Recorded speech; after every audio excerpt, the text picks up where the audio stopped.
Good morning, happy new vlog. It's a Saturday, obviously, that's when vlogs start. It's a beautiful Saturday. It is cool, but it's warming up. The sun is in the sky. I am going to drive to West Berkshire and go for a walk with Steve and James, who I haven't seen either of since we did a similar thing last July, I think it was. So that's going to be very nice. But first of all, I have to buy provisions in order to take a picnic. So that is step one. Welcome to another episode of Toby's Stupid Vlog. We're in a field in West Berkshire. Can't be a lot more precise. Thatcham's kind of left, and I'm not quite sure what is over on the right. I'm gonna have to get a map out to be more precise. I'm doing a little round walk because it's a nice sunny Saturday, and Crystal and Amelia have gone to Kew. We're enjoying the natures. As is usually the way with the walks with Steve and what have you, is I never film anything because we're too busy chatting and taking in the scenery. But it was a beautiful walk, and I've now come to a farm shop on the way home because I can, really. No other reason. Hello, happy Monday. Where should I begin? Because I'm terrible at filming at the weekend.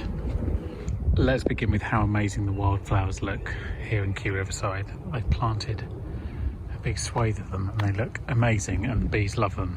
That's a good positive place to start.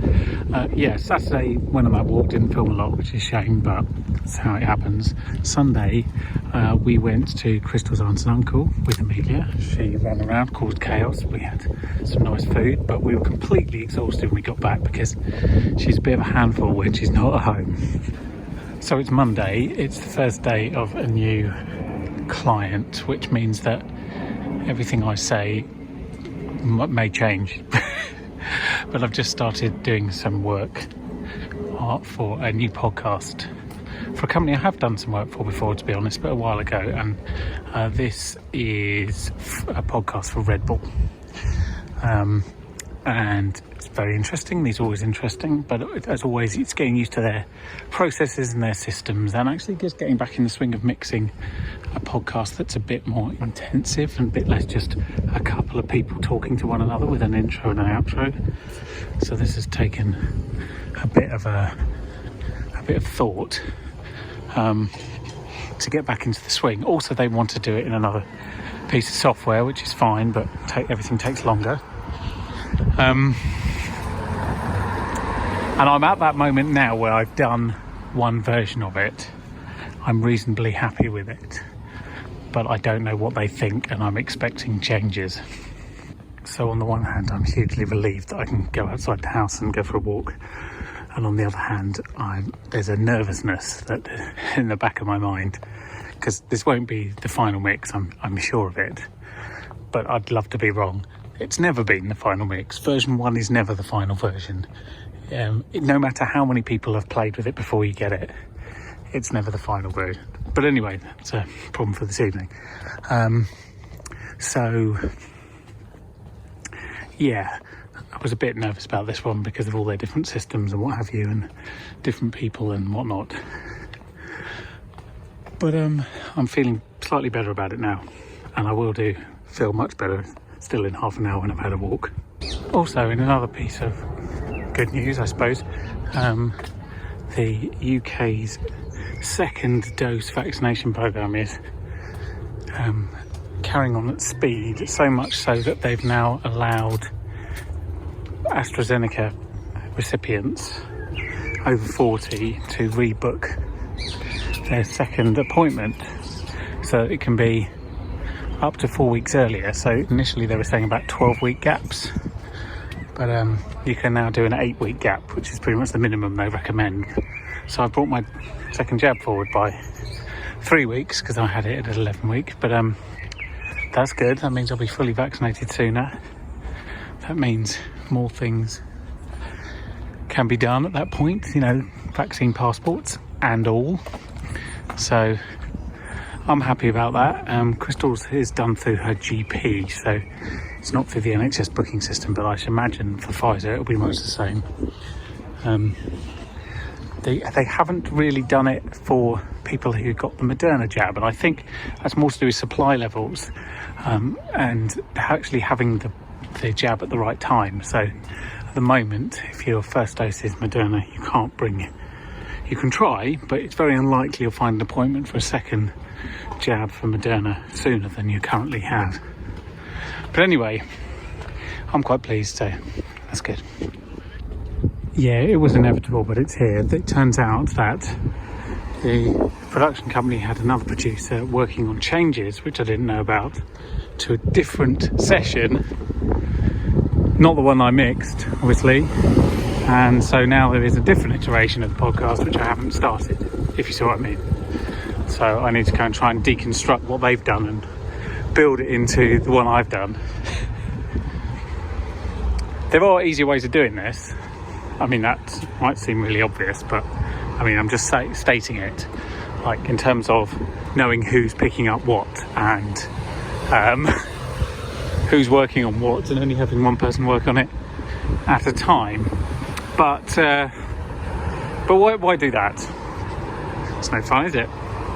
Whilst we're talking about really stupid things, so last night I think it's the Euro 2020 football warm-up friendlies playing at the moment, so not the qualifiers, they're just practicing, as it were. Anyhow, the England national football team decided collectively, between all of the players and the manager, that they were all going to take a knee during the national anthem to show solidarity with the continued inequality and poor treatment of specifically black people, but pretty much all non-white people, to be honest, as has been kicked off a couple of years ago by Colin Kaepernick in the NFL in the States, but it's spread through countries and through Formula One and what have you. And so they did that last night, which I thought was a really good gesture to show that they stand shoulder to shoulder with those who are facing inequality. Anyhow, as you might imagine, that has kicked off a right fuss with the nastiest parts of white Middle England, because, well, who knows? Because they somehow think equality means less for them because they're white. So in order for everyone else to be more equal, they have to be less equal. I don't understand how their scale system works. Anyway, they're angry, and the line that they're using at the moment is you shouldn't mix politics with football. That's the excuse they're coming up with. I mean, anyone who says you shouldn't mix politics with and then anything else has no fucking clue how the world works and is completely and utterly oblivious to the past. Politics has been mixed with sport since Hitler decided to host an Olympics, Black Power salutes, all sorts of issues around the legislation of stadium design. Everything about sport is politics in some form.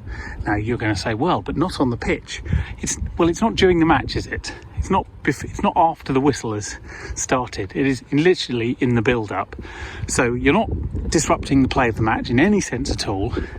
You're showing a large group of people that you mean business when it comes to standing shoulder to shoulder with other human beings. But okay, that's not the worst bit. I mean, I expected there to be a few 100,000 morons in the United Kingdom, the kind of people who think that every change in society is designed to make them less and to belittle them, even when it's got, frankly, nothing to do with them apart from their fucking shitty attitude that needs to change.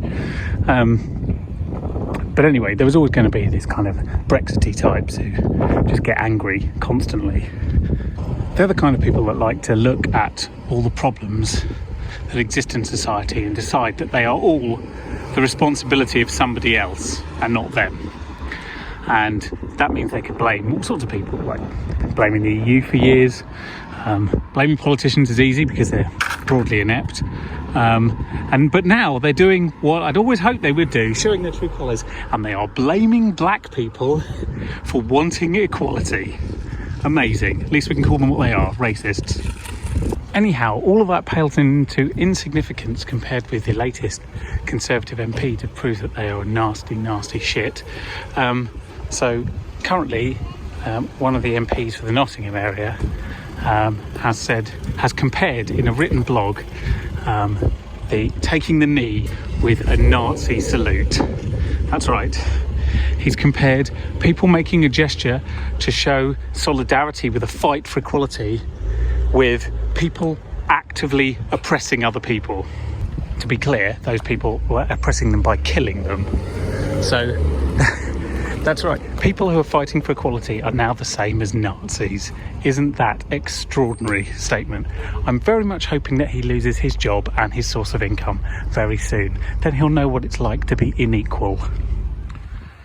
Good afternoon. I was going to get the camera out earlier and rant about government statements on travel and what have you, but I just can't be bothered. They're too stupid to warrant a response. So instead, look at this. This is Kew. It's a beautiful late spring day. It's warm, everyone's out. It's lovely. This is a much more positive view of the world. And that's why I'm showing it. Beautiful hot days like this remind me of those really lazy days you have on holiday, where the ones that spring to mind for me were walking through the streets of a Swiss city on a sort of urban day when we've come out of the mountains, wandering through Spitz or Thun, just taking in very normal life but in a different place. Or when I go on holiday to Italy, wandering through the streets and just watching daily life happening in the sunshine. It's very, very calming, very wonderful, and I, as I've said almost every vlog for the last 58 weeks, I miss it a lot. I'm back in Ockham, and by in Ockham you'll understand what I mean. That I'm in a wood with 4-foot ferns trying to find a path. Ockham. The rhododendrons are out and look lovely, and you can smell the pine trees, which is beautiful. And I'm trying to find, believe it or not, a really big path that's really hard to miss, and I missed it. So that's going well. I'll update you when I find it. Found it.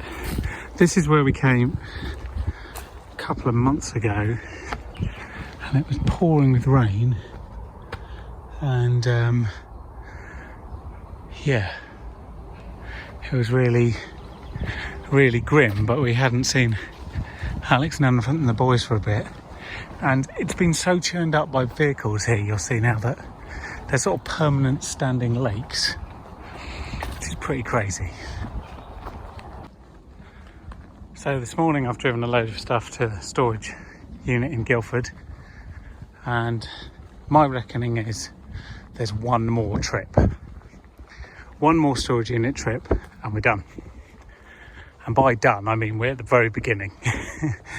We can put the house on the market and start the process, which is, it's quite alarming to say out loud. And the only reason is usually, at least for me, my moving decisions have been quite late and quite immediate. This one has been so long coming that it feels more daunting in a way. I'm sure it'll be exactly like every other move. There'll be good bits, there'll be bad bits, there'll be frustrating bits, but it's just that it feels bigger somehow. This is the farm, about 15 minutes from the car park.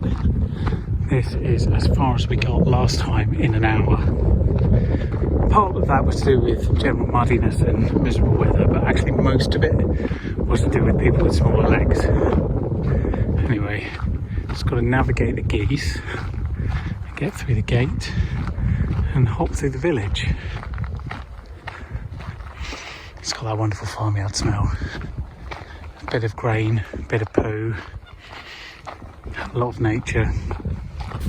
I am so behind on the vlogs again. I've been just editing a video from March, which is the last time I came to Ockham to read board papers. This board cycle is obviously quarterly, so it's 1 quarter ago.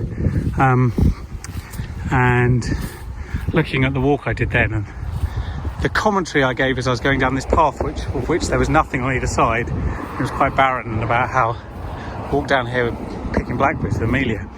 That was about 11 months ago, but there's no sign of the blackberries at all yet. So this year seems to be a fair bit later than last year for most things. And I think that is largely because we haven't had the same super hot start to spring that we did last year, sorry. The heat's only really arrived now, so everything's sort of about 2 to 4 weeks behind. This is why I haven't done my elderflowers picking yet either. I usually make a cordial in the first week of June, but a lot of the flowers aren't actually out yet. Anyway, I'm continuing on my walk. I'm walking backwards, as in I'm doing the route backwards that I did last time, and it turns out I left my wallet at home. So, you know, this just shows how carefree my existence is. I didn't notice for the first hour and a half.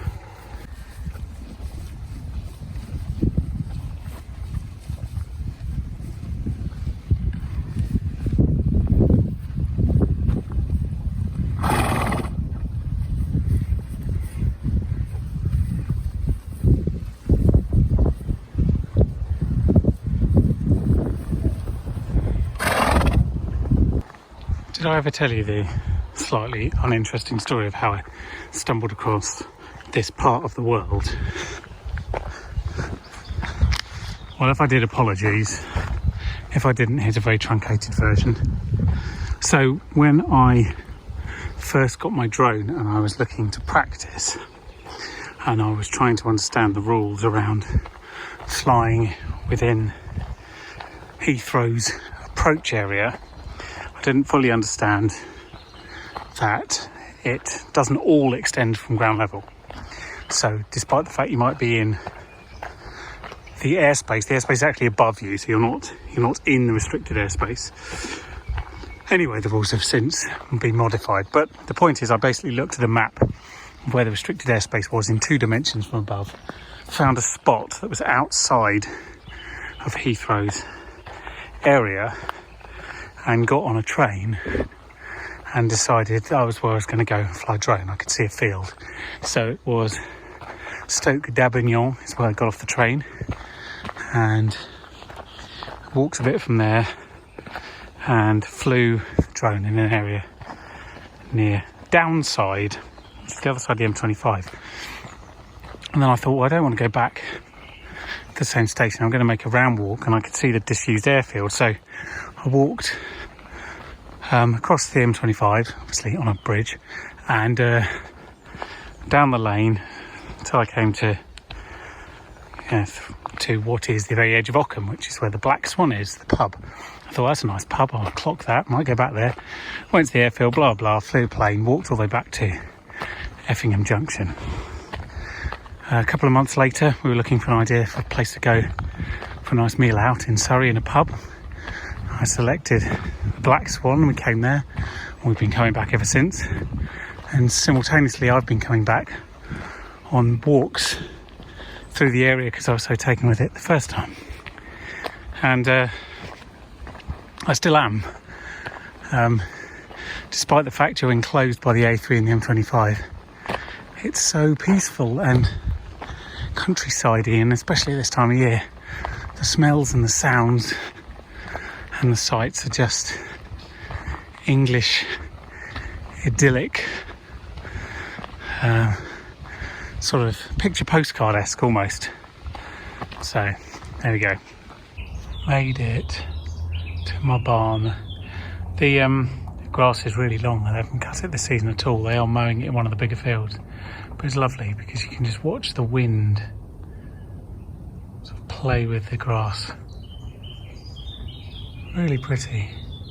and very peaceful, aside from the occasional golfer on the other side of the hedge line.